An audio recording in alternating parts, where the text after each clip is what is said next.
What's up guys, it's Endymion, and today I wanted to share some spicy updates surrounding the cultural maelstrom that is Velma, as well as the lady behind it, Mindy Kaling. As I'm sure you've already heard, Velma is trash. But it seems that this entire series has some staggeringly mean-spirited roots that have been brought to light by the various corners of the internet. So in this video, while it will be about Velma, I mostly want to peer into the background of Mindy Kaling and why her self-hatred seems to be radiating like the bat signal in Gotham these days. Also, I will be using quite a bit of video game footage here as background because HBO Max is annoying and they love copyright striking content into oblivion. I know you understand, so let's get started.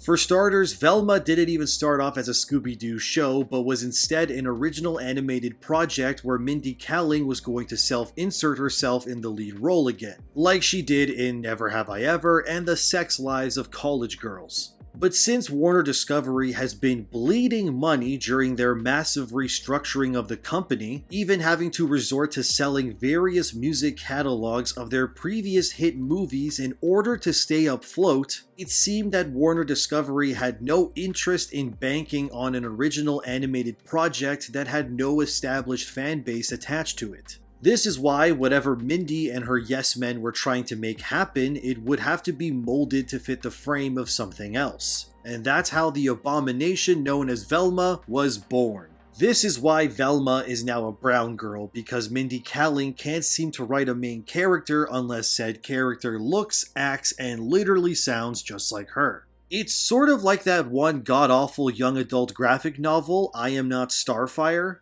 which is about Starfire, one of the Teen Titans, who's an alien princess having to get along with her goth Tumblr daughter, Mandy. Now you may be looking at Starfire and see her athletic build and wonder why her daughter Mandy looks nothing like her. Well, that's because, like Mindy Kaling and Velma, Mandy is also a self-insert. After all, just look at the author of I Am Not Starfire and, well, need I say any more? The point is that there seems to be this weird fetish of modern day creators only being able to create stories if they can hijack established franchises and then self-insert themselves. Even if it makes zero sense and looks completely out of place like I Am Not Starfire. And if these modern creators aren't self-inserting themselves at any chance they can get, they're pandering to audiences in hopes that it'll smokescreen their god-awful writing. Take for example when Miles Morales, who many know as one of the many different Spider-Man iterations, being written in a what-if comic where Miles becomes Thor. As if making a black Latino boy a replacement for a Norse god of thunder wasn't bad enough, the writer, Yehudi Mercado, who's Mexican and Jewish, decided to pander even further by making Miles' version of Asgard a literal ghetto. Because apparently, according to these writers, if you want black readers to relate to a character, they need to be shown to live in poverty and surrounded by violence. Which is, well, let's just say Mercado got rightfully called out for his insane what-if creation by fans. I mean, Miles' version of Mjolnir even has graffiti sprayed all over it because apparently if you're black, it means you like to vandalize property. And don't forget that Miles says hammer time because that's based on a song by a black guy, which Miles is, and yeah, I wish I was joking, but this is how it is these days. It's just impressive the lengths that these people will go to when it comes to pandering. It's not as bad as Sunspider, but it's close. But nothing beats shooting webs out of your crutches with your wheelchair webbed to your back. But anyways. But what does this have to do with Velma and Mindy Kaling, I hear you saying? Well, Mindy also likes to cater to certain groups while being completely tone deaf to what her shows and characters actually portray. If you watched my previous video on Velma, I talked a bit about how Mindy Kaling seems to have a bizarre fascination with white men, and enjoys dunking on them while also always wanting to have sexual validation from them as well. Velma constantly talks about how Fred has such a small package throughout the first 2 episodes. But it's also revealed that Velma also has a crush on Fred because he's white, and well, Mindy Kaling makes it very clear that she loves white men, like, to a weirdly strong degree. For example, in her Netflix show, Never Have I Ever, where Mindy is yet again self-inserted as the main character, this ends up getting said. I used to clown on this every year, but the truth is, I kind of miss Pooja. Are you kidding? When I get into Princeton, I'm never coming back.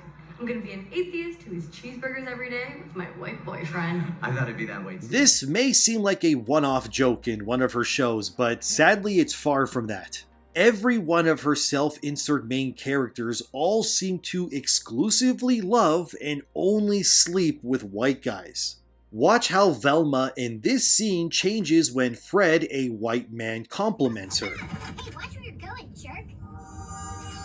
Oh, hey Fred. Do I know you? It's Velma from, is it called Rudeness? It is. You're like smart. Oh wow, thank you. You're not a compliment. Yet again, this is not a one-off kind of joke for characters that she portrays. Mindy has been called out many times by fans and journalists for her self-hatred of everything South Asian and the people within it. There's also another scene from the Mindy Project where she plays herself again, and Mindy is shown complaining to her receptionist because the patient is brown and an immigrant, and well, just watch. Hey, you two, quick question. Do you care about my career and want me to succeed? More than anything in the world. Okay, well, if that is the case, why are you sending me non-English speaking pregnant immigrants with no health insurance? With literally like burqas and stuff. I thought she might be rich with oil money. Well, she wasn't. She was poor with nothing money. Well, why wouldn't you just tell her no? Because I am not good at saying no, okay? One time I left a flea market with a samurai sword. I need a different kind of patient. More white patients. Done. Well, don't write that. And as if that wasn't bad enough, it was shown by a Twitter user that Mindy also writes her self-insert brown characters to be losers almost all the time. Armpits and glasses. But with one LASIK procedure, an Accutane prescription, and medical-grade Botox injected into my armpits... Mindy Kaling, just because you are an Indian loser does not mean Indians are losers. And Velma is no different, with racial stereotypes brought up in order for Mindy to make fun of because, again, she has a weird self-hatred kink. As if all of this isn't bad enough, unfortunately it gets way worse and more tone-deaf. Now, as I've shown you so far, Mindy clearly loves white men and finds all other men either disgusting or invisible. Okay, well, here's a scene from Velma where she's having a panic attack and her best friend Norville, decides to help her. I'll let you try to see how tone-deaf this scene is, so please watch. The big one! Stop! You can't die! Why? I'm weird and no one likes me! That's not true. I like you. Like you. Wait, what? No you don't. You're like a brother to me. That's hilarious. Wait, Norville, your joke worked, you genius. Keep making me laugh. I wasn't joking. Your face is why I get up in the morning. That's perfect. One more time should do it. Make it super cringy. You're the main character in all my dreams. Okay, stop. I'm peeing. Norville, it worked. Who knew you were so funny? Yes, it's hilarious. I'm the funniest man alive. If you couldn't see it, the joke is that Norville's confession of his undying love for Velma is what causes her to break out of her panic attack and escape the evil bad forces. But notice how in the scene that Velma is completely oblivious and downright condescending to Norville's love for her. She sees his dedication and love as a joke and completely dismisses it. But the tone deafness of this goes deeper because the reason why Velma doesn't like Norville is, well, because he's not white. Compare how Velma treats Norville in the various scenes and then look at anything involving Fred. Oh, hey Fred. Do I know you? It's Velma. Whenever Norville goes out of his way to help her, Velma just shrugs it off and doesn't show appreciation. You're the main character in all my dreams. Okay, stop. I'm peeing.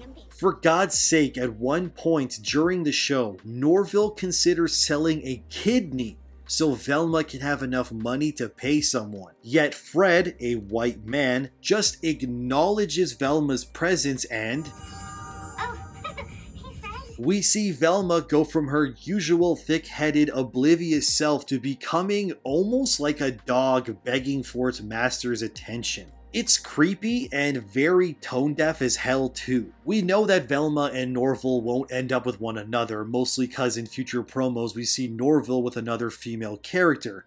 But the sad reality is that Velma and Norval can't be together. Not because they don't think or act the same or get along and have similar viewpoints, no. Norval can't become Velma's primary love interest because Mindy Kaling only likes white guys. And it's kind of gross, if I'm being honest, to see time and time again across multiple shows that she's worked on that Mindy is almost constantly begging and trying to validate her existence with the approval of white men. And look, I'm Serbian and Armenian, so I'm mostly white myself with some tanned person thrown in, and I just find all of this really creepy. How you can loathe yourself and your culture so much that you make it a fundamental part of every character you play is just so bizarre to me. Listen, there's nothing wrong with being black, brown, or whatever else. My sister is even married to a Sikh Indian guy and he's an awesome person. But Mindy Kaling has this weird, borderline racist rejection of anything that isn't white. And it's on full display from Never Have I Ever, The Sex Life of College Girls, and now Velma. Not to mention in The Office, which she also wrote, her character there, which she also plays, because of course she does, is constantly pining over the attention of BJ Novak's character, who is again, yeah. Look, there's nothing wrong with interracial relationships, but when you're constantly putting down entire demographics of people in some weird lifelong crusade, people are gonna start to notice. I'm not saying that Mindy Kaling is a bad person, but that she is remarkably unable to step out of her comfort zone and say or create anything that doesn't form into a very rigid and oftentimes dead horse beating pattern of events. Mindy isn't that bad, right? Right? Actually, scratch the bad person part, because as I was making this video, another clip came to light. In this audio clip, which I'll use still images for because copyright reasons, Mindy is on Conan O'Brien's show and talks about how she kissed an actor without their consent and then tried to use her power to bury it. Just watch this and take into consideration everything I've said so far. I have succumbed to that temptation. We've had a lot of handsome actors on the show, and I am a professional. Like, sure. I can be around handsome guys and not. I can behave like a lady. Thanks for including us with your hand Yes, on yeah. handsome guys. But we had this one actor on the show named Lee Pace, who's very. Do you think you brought a picture? There he is. That's a good look. He's a good-looking That's guy. a very good-looking guy. Yeah. Yuck. Nice try, and Andy. a real gentleman. Yeah. Real gentleman. He came on the show and we had to do this flashback sequence where we were in bed together in college. And we're just supposed to be having a conversation, but like he's so tall and he's so handsome that in the middle of it she was just supposed to be like, "What do you think, Mindy?" And I was like, and I looked around and I improvised just kissing him in the scene, which is not in the script. It's not that. See, you just went for it. You just started kissing that guy. That picture. Yeah. He was just looming. He was looming above me. Yeah. And he asked me a question. I was not listening to him at all because who cares what he was saying? And I was just like, And then he reacted like that, and I pretended it didn't happen. And then I walked backstage where we have two writer-producers, Ike Barinholtz and David Zassin, and they were like, "Hey man, what are you doing? You could be sued for that." And I got very scared, and then I said, "Tell anyone and you're fired." So I said, "Tell anyone." That's the way it's done. Yeah. I think he might have been like, did it happen or did it not? So I just didn't need our side to confirm it or anything. Right. Yeah. Yeah. So basically, that's going to be happening a lot more now too, because you got away with it. I'm the kissing bandit. Listen, it's like, he didn't complain about it. It's fine. No one said anything. No one reported anything. Right. And now you're talking about it on a TV show. Yeah. Ah yes, kissing someone without consent is hilarious, especially if you're a woman in power. Isn't it funny how she told her staff if they say anything, their jobs would be terminated? Isn't that just hilarious? I don't know about you guys, but Mindy seems to have quite a bit of privilege because, let's be real, if a man came onto a talk show and said he kissed a female actress without her consent, and then jokingly said that he'd fire his employees if they spoke out, this would have been international and people would have been in an uproar. But it's fine. She's a woman, so naturally it was all just fun and games. And also, it's on brand because by looking at Lee Pace, yeah, he definitely fits her ideals. Look, I'm not trying to bully Mindy Kaling, but it needs to be said that a lot of people in Hollywood are kinda awful. And with social media and the jet stream of god-awful content spilling out like garbage, this sort of thing will become more transparent as we go on. Everyone has skeletons in their closet. I know I'm not a perfect being myself and have definitely said stupid things in my own past too, as have you. And if you ever meet someone who tries to make it seem like they've never done anything wrong, well, that person is probably a serial killer. What does make me laugh is that Velma and Mindy Kaling's exposing has united the internet in a way I haven't seen in a while. Sometimes it feels like opposing sides are like Captain America and Iron Man in Civil War fighting over ideals. But it's definitely nice to see liberals, conservatives, femboys, communists, furries, and even people in the middle all coming together. Like a screwed up version of the Avengers where nobody has superpowers, everyone is on medication, and they're all probably hungry. It's also hilarious that Velma is so bad that people are convinced it's a psyop designed by the government to cause us all to argue. Like whenever the government wants to do something without us noticing, they just devise some insane scapegoat plan to smokescreen everything so we don't notice. So is Velma a psychological torture device created by the US government to mask the population's attention during an exchange of power or political meaning? Maybe. Or maybe Velma is just a tone-deaf rehash from a person who kind of hates herself, trying to win the admiration of people who think it's weird that she can't write something if it's not based on her in every way imaginable. Regardless, Velma is by definition a god-awful show made by people who hate you. But at its core, it's the latest example of why the modern audience curse will continue to exist for years to come. Mindy Kaling is super weird, Velma is awful, and as always, dear viewer, always look deeper. The modern audience curse is not over, but until it finally dies, I look forward to laughing and tearing apart